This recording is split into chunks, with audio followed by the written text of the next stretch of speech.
Hey everybody, welcome to the Hump Day Hot Tip for SolidWorks. This week we're talking about splines, as is our general want here on CAD Junkie. We love splines and continuity and all that good stuff. We talk about it all the time. And while I'm on that topic, in future weeks we are going to be covering various aspects of connecting splines together in SolidWorks and getting good continuity as we do that.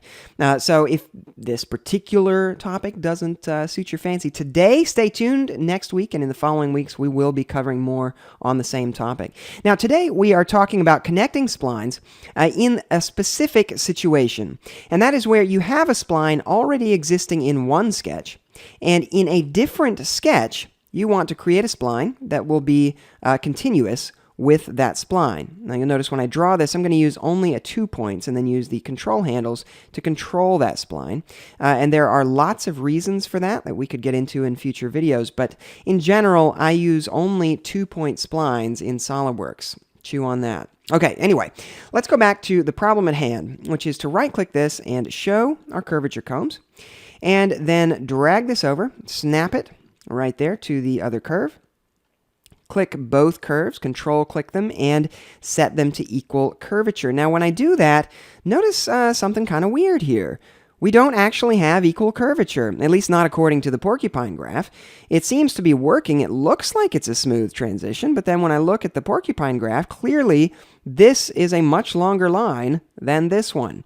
And as we know, in curvature graphs, the length of the line represents the radius of curvature, and therefore this one appears to be curving twice as fast as this one over here. What gives?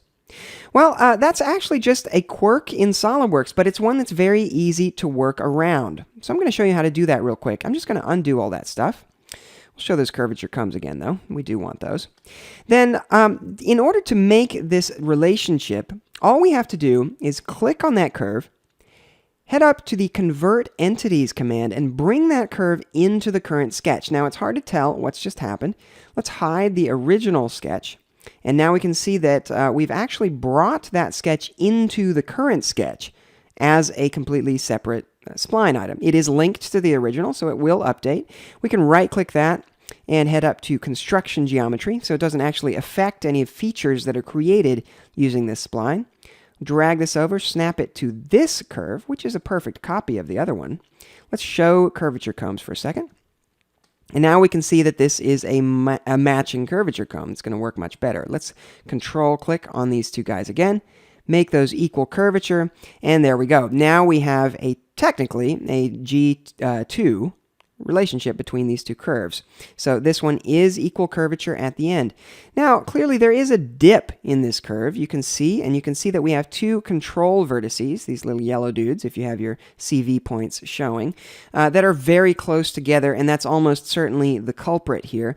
Unfortunately, that, my friends, is going to be a topic for a different video. So stay tuned, folks. I hope you enjoyed this tip. Definitely keep in touch. Let us know if you have any questions. Talk to you soon. We'll see ya.